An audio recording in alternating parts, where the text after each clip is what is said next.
Hello. I'm making a garden video. We're going to the public library today and to the horse. And yeah, I still have to tell Paul about the other tablet. I need to get him the other tablet that I gave him. I bought two Voyagers, from the cheap ones from Walmart, a couple of years ago, and I gave one to Paul, and then he never used it. But I have to explain to him how to operate the camera system, and then he can upload it either to Paul Redwood Forest, which I made him, that channel, a long time ago. The other one, Paul Redwood, I only made to make a point in the chat room. And I only used it for that one evening, and then I never used it again. So that's not Paul's channel. That is my making a point channel. But Paul Redwood Forest, I made him that many years ago when we still had Kenny the Great Dane, and when my hair was still almost black, dark brown, curly. And my eyebrows were like super wide, fanned out, like completely. That looked so incredibly bad. I never really paid attention to this in the past. So until just like 2 years ago, I started to pay attention to this kind of stuff. So because I don't know, watching animation porno just made me pay more attention to this, to those details. So, I liked the way those girls looked, the way they had their eyebrows and all of that. So, yeah, Paul Redwood Forest, that's a very old channel, and he can upload the horse videos to that if he wants to. Or he can upload it to Nicola Redwood, which is connected to that green tablet that I gave him with the green bumper frame. So I'll let him make the decision which channel he wants to upload it to. And then I have to explain all of this, how to work, and he has dyslexia and he reverses things, and he was never able to really figure out how to make this work on the mobile. So even though and it was also a little bit confusing because the mobile has it also reversed with the camera, with the red button and all of this. But whatever. But anyway, we're gonna make a horse video, okay? And I love being there with the horse. If I'm there with the horse, my thoughts come completely down, So that totally tones down the thinking process, the overthinking and all of that. And, the excessive, the anxiety-based thinking, that's basically what thinking, as Jiddu Krishnamurti and Dr. David Bohm are talking about, what they mean, the thinking process. There are many different types of ways of thinking, of course. But what they mean by thinking, or what the Buddhist community or the spiritual community, what they refer to as thinking, is this overthinking, is this anxiety-based thinking. And we can be very focused maybe on a math problem. That's a way of thinking. That's not overthinking. That's maybe some people can take it into that direction in an OCD kind of way. There are people that have done that. Dr. Georg Cantor, mathematician from late 1800, he has done that. It has made him crazy also. It's very sad. So he went into infinity, and it was very, and with his Christian upbringing, that was very hard. So a Christian upbringing, and then everyone thinking like in the linearity and in hierarchy. That's what religion is all about. Then his infinity calculations were not met with a lot of calmness and friendliness from the community, because it made all of those people completely crazy and wild. But his own way of indoctrination that he has, his own religious background, that was still, the religiousness was still there in his brain, and everyone was like that, and there wasn't anyone who was not like that. Maybe Charles Darwin was maybe one of the very first people in the world, maybe just the first person, just one atheist, right?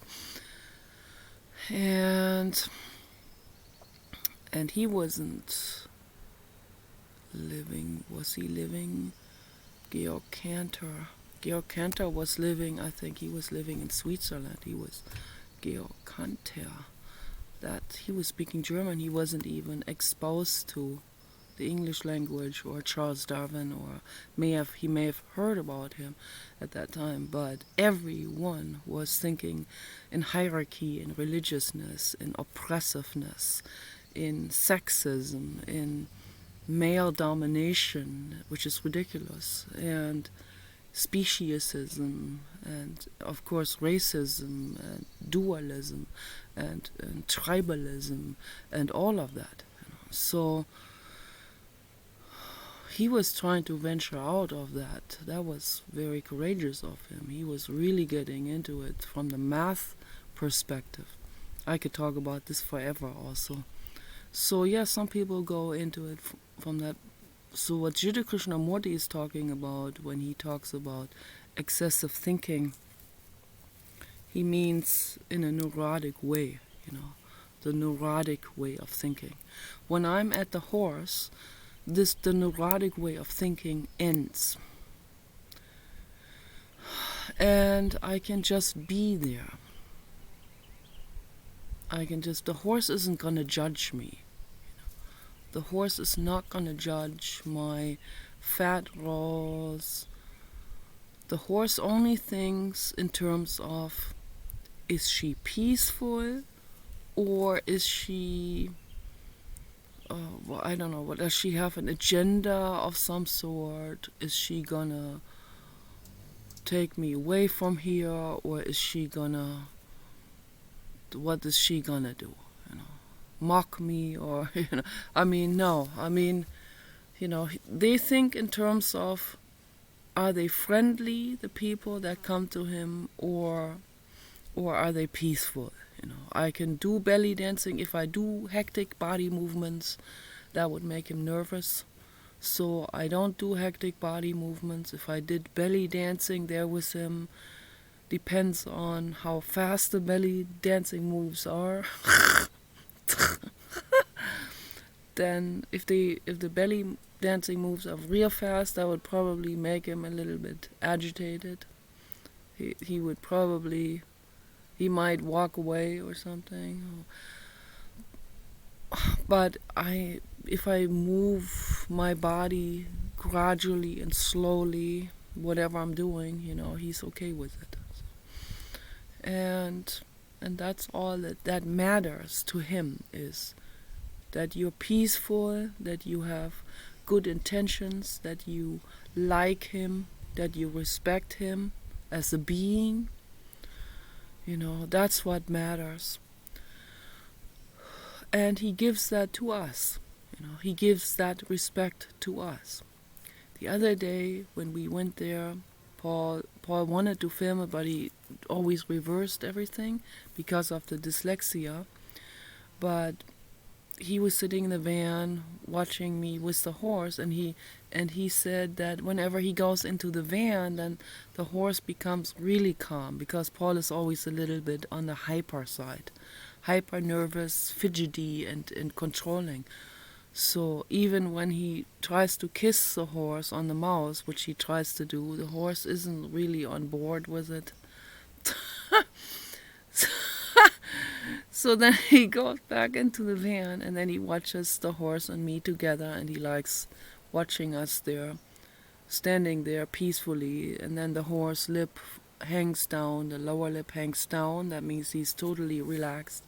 You know, he has one hoof kind of like up like this, like where one leg is kind of relaxing while the other one is standing up. And then he moves back and forth and with the legs to rest his legs. And he makes the snorting sounds, the relaxed snorting sounds, and sometimes he just stands there next to me and just chills. And that's really, really nice, and he smells so good. Oh gosh. And I gently talk to him. I love you, you know, that's a vibration to say I love you. That's an energetic vibration that's of the highest purity. That's from the infinite cosmos. And he can feel that, and it feels good, and you can see it in his eyes, loving eyes. And then he got so relaxed, he finally put his chin on my shoulder and just rested his chin on my shoulder for a while. And Paul was looking and really enjoying that situation.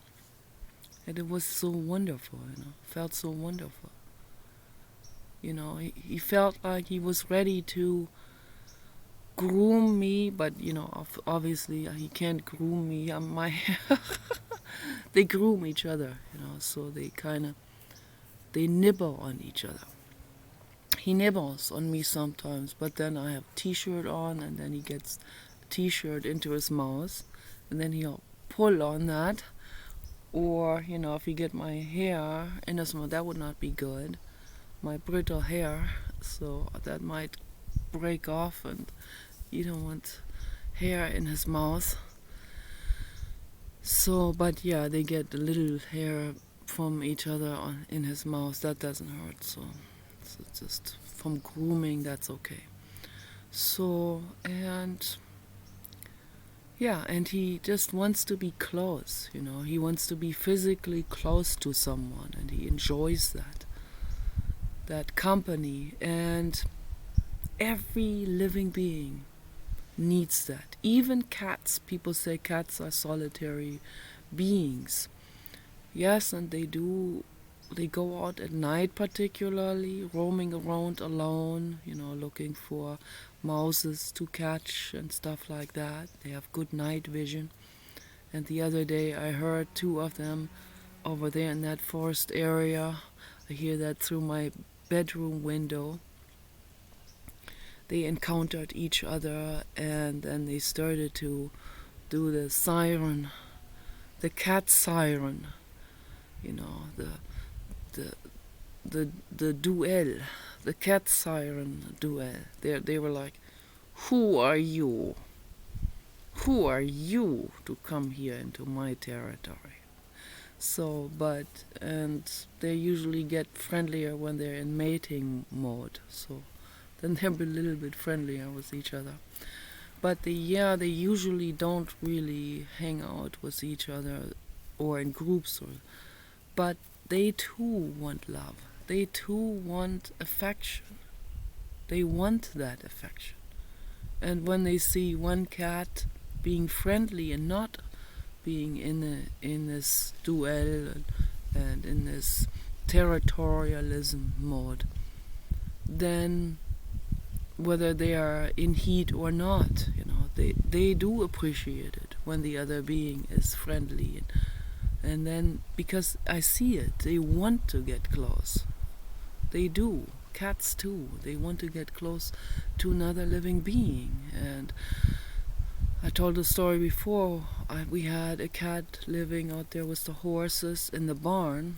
My parents had the cat there, living there. A wild cat, but he was friendly. And I set him on the back of my horse. And the back of my horse was like a couch and was very comfortable.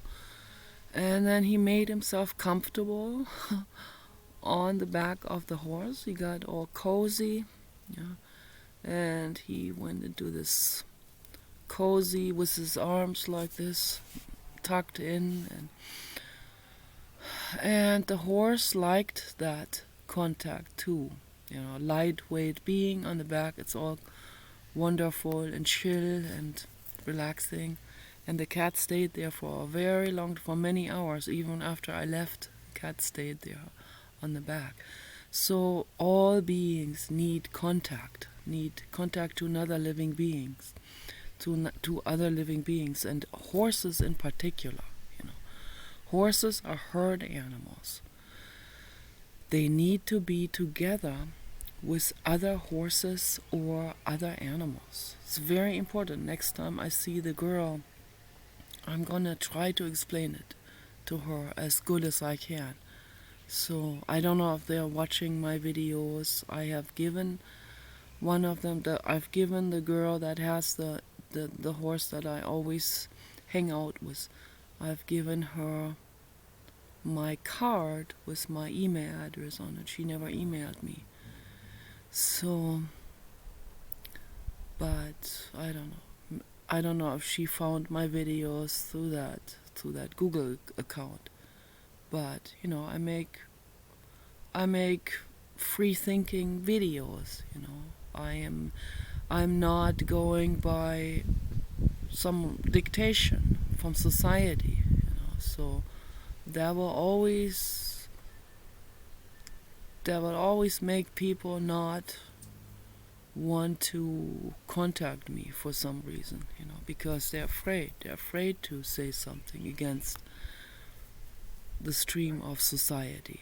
So that's sad.